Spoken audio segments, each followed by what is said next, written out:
What's up, chat? I'm Dibbles and welcome back to dibbles.dot.esports. In this series, we'll be looking at the first and second seeds that qualify into the VCT Masters Bangkok tournament happening later this month. As of this recording, we finally know all 8 teams going into Masters Bangkok, which are Edward Gaming and Trace Esports from China, Team Vitality and Team Liquid from EMEA, DRX and T1 from Asia Pacific, and G2 and Sentinels from Americas. Not gonna lie, this is a pretty stacked tournament, and in my opinion, I think this tournament, or rather this roster of teams, is definitely stronger than the ones we saw last year at Masters Madrid. It's going to be pretty cutthroat, as in to move on to the top 4 or playoffs, you have to win 2, and if you lose 2, well, you're eliminated. So it's going to be exciting to see which teams stack up to their expectations and which teams fall out.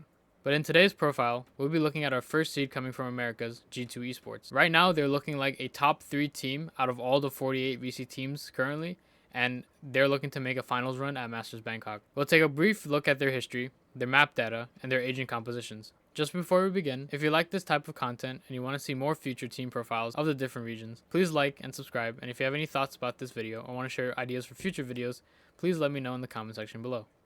Now let's G2 it.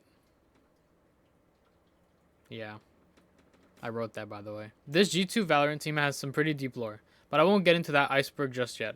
If they win Masters, I'll make a whole video, a deep dive into, our Masters winners. So maybe for that. But for this video, I'll start with their Ascension tournament run. Before G2, the core of Valen, Trent, and Jonah P were known as the Guard. Along with Net and Tex, the Guard went through the gauntlet of NA Tier 2 challengers back in 2023. At the end of challengers, the Guard and M80 qualified for the first ever VCT Ascension tournament as the North American representatives and favorites to win. M80 were coming as the top seed after dominating challengers, and everyone pretty much had them winning, but in the finals it came down to the 2 NA reps, where the Guard took the victory, claiming their spot in Tier 1 Valorant as the first America's Ascension team. However, the Guard as an organization ended their interest in Valorant and stopped their esports operation. After some controversial decisions, the roster was ultimately picked up by G2 and set to play as the first Ascension team for VCT Americas. Tex left for Lev, and G2 bought in one singular leaf from C9 as a replacement. G2's first year of VCT started rough, but better than expected. They ended up 5th in Kickoff, getting knocked out because of a round differential against Sen, since they lost one map to MIBR, despite winning the series against Sen 2-1. After Kickoff, G2 bought in Icy as their new duelist, moving Leaf into Sentinel and releasing Net. But this change was the beginning of the G2 team as we see it now. They placed second in Stage 1 thanks to their super slow playstyle that can be argued as being perfect Valorant, despite being extremely slow and defaulty. They lost to 100 Thieves in the Stage 1 finals, but qualified for Masters Shanghai, where they went on to place 3rd. In Stage 2, G2 placed 2 in their second regional final in a row, but this time they lost to Lev, but made it as the number 2 seed in Champs Korea. However, even after making it out the group stage in Champs, G2 crashed out in the playoffs, placing 7th, 8th. A very disappointing performance, but a strong opening season in the VCT. In the offseason, G2 released Icy and added in Jagamo, a world champ and duelist player from Evil Geniuses. This was a massive, yes, massive, upgrade, and the last key needed to unlock this G2 team's true potential, which they are showcasing to the world during their America's Kickoff run in 2025. Coming into Americas, G2 were expected to be a top 3 team. NRG and Sen were also in that conversation, as Sen were previous Masters winners and placed 4th in Champs last year. And NRG bought in 2 promising talents from Tier 2, and they won a big offseason tournament in dominant fashion. Okay, but as of the time of this recording, Verno and Bonkar were both released from the roster, and this is most likely due to really bad internal issues within the team. So, yikes. But, it happens. Hopefully NRG can... they bought in Mikes and Brock. So, they have no expectations. Now people don't expect highly from them. Which is good for them. They can surpass expectations. But, yeah, GG's. Bro, in hindsight, looking at this decision, bro, my pick'ems are chalked. Because I believed in NRG. Bro, I should have realized that G2 kept 4 of their members, who are all really good in their roles, by the way. They added in Jagamo, who is the best duelist player one of the best duelist players in the league. So he just gets picked and attached to an even better system.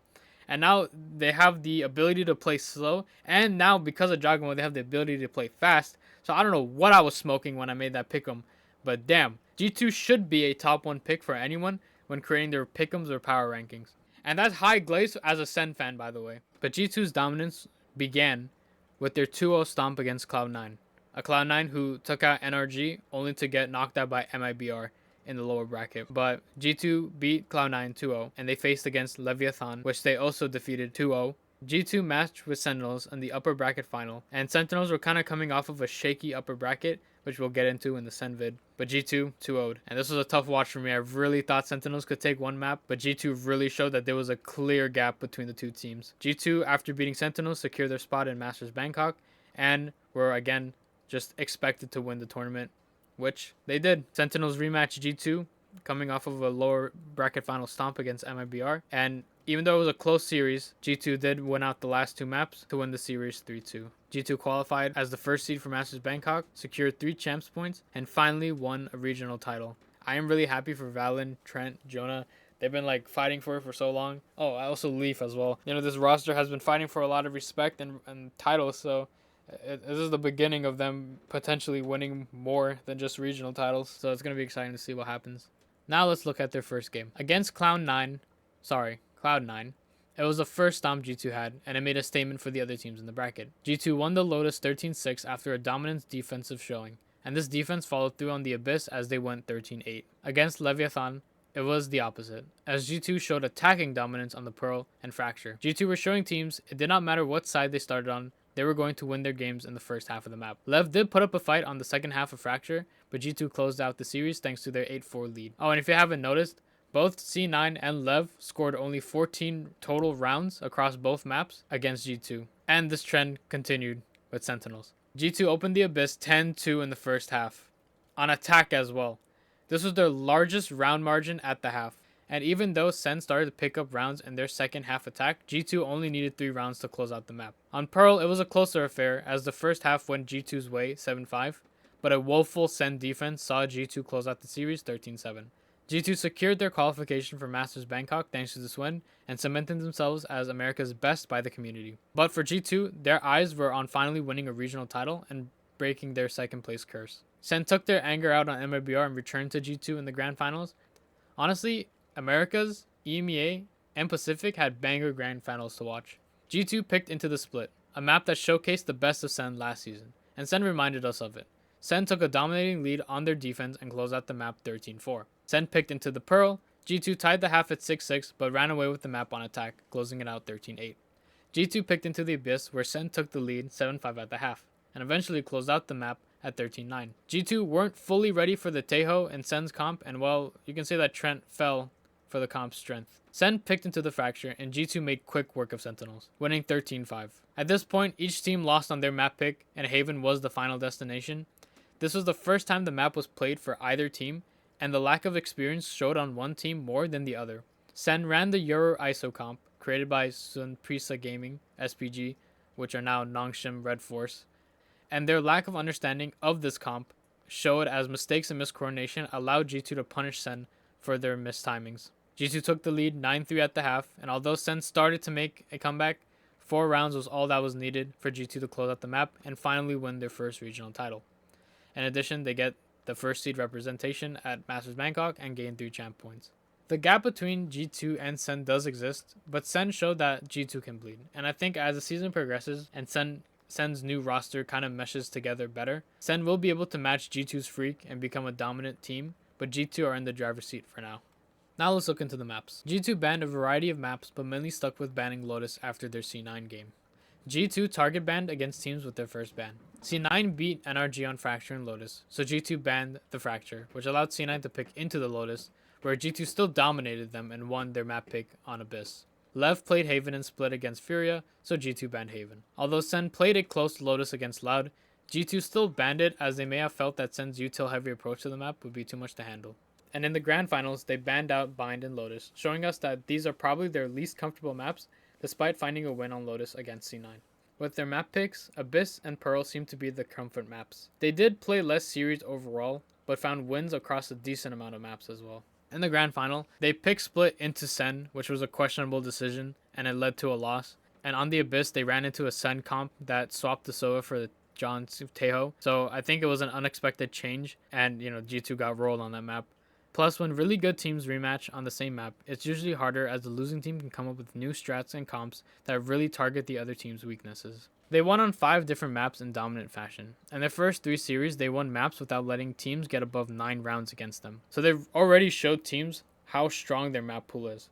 The only map that they picked and did not find a win on was Split against Sen. But again, they chose the map against one of the best teams on said map, and I'm sure that if G2 won against any other team besides Sen, they probably would have been able to win that map. Bind was never seen in play and banned once by G2 in the grand finals. So Bind may be a weak map for them, but I wouldn't be surprised if G2 were just like really good on this map or just average on this map, and they could still probably just dominate based off of fundamentals and aim. And since we don't know what their comp, they can run a default comp, they can run like a chamber, or they can run anything really. And I'm sure that since it's a top team, and if they're not good on this map, they can probably watch a team like Crew play or pick up the Vice lock and probably still find wins on this map. Especially with Vice coming out, this map becomes a lot more defense sided, more than it already is. So, and G2 are really good in their like defense. They're very disciplined. So I wouldn't be surprised if this map just turns out to be a good map for them too. Again, don't know what their bind comp is. It could be default. It can be something new. But we'll see in Bangkok. G2 played Yoru on 5 of the 6 maps played.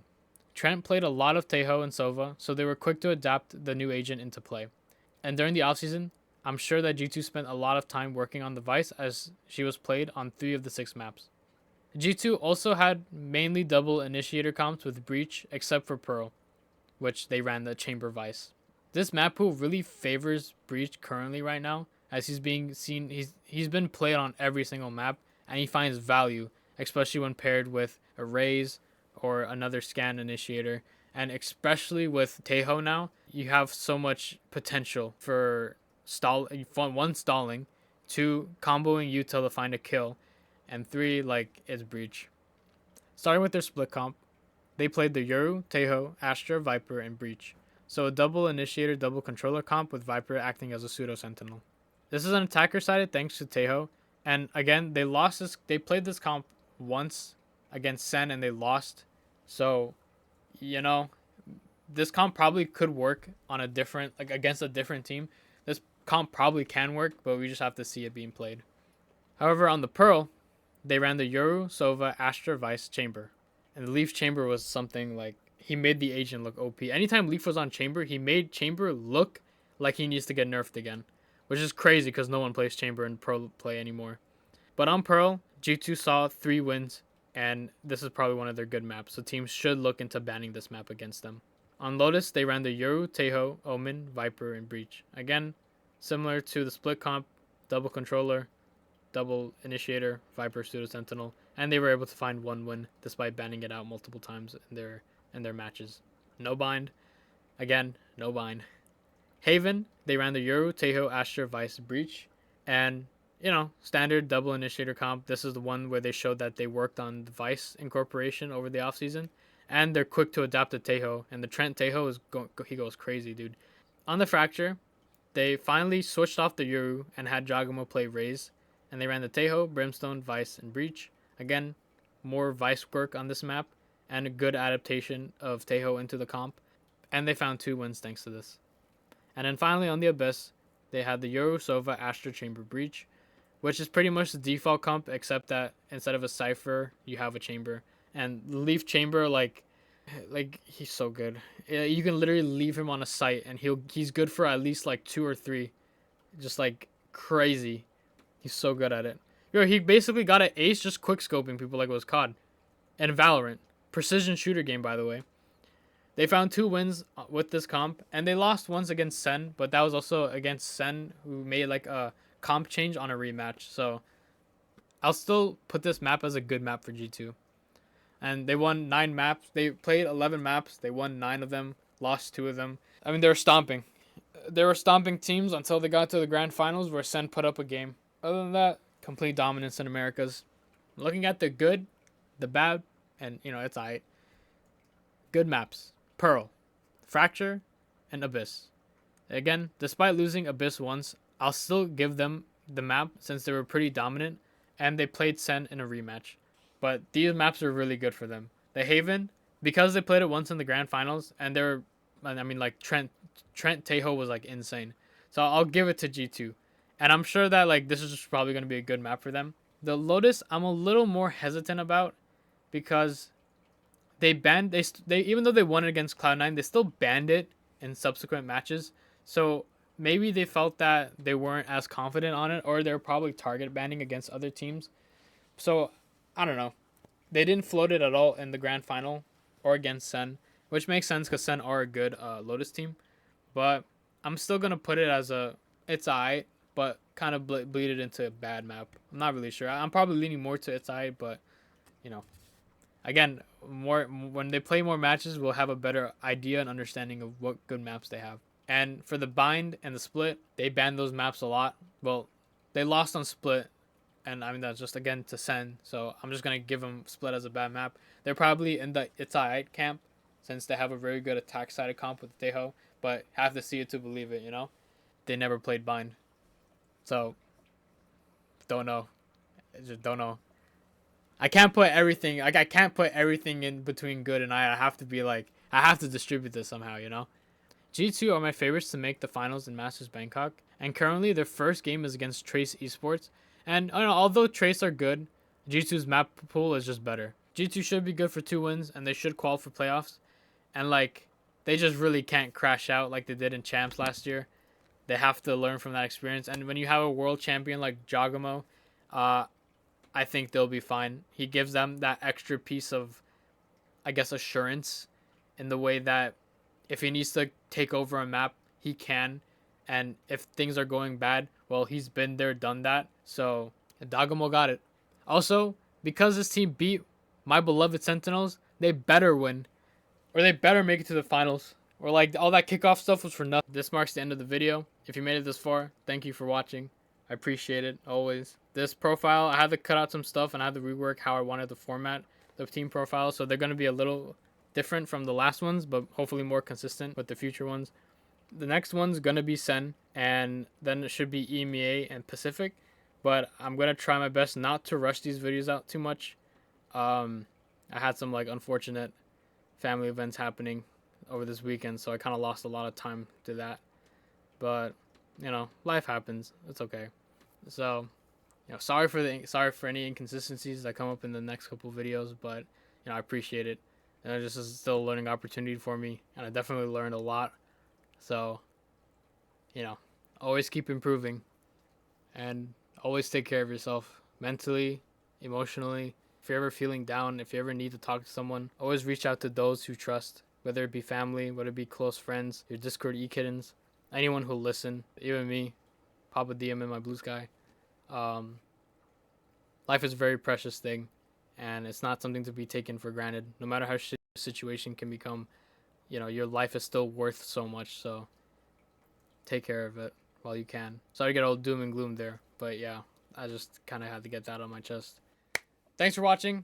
I'm Dibbles. This is dibbles.dot.esports, and I'll catch you in the next one.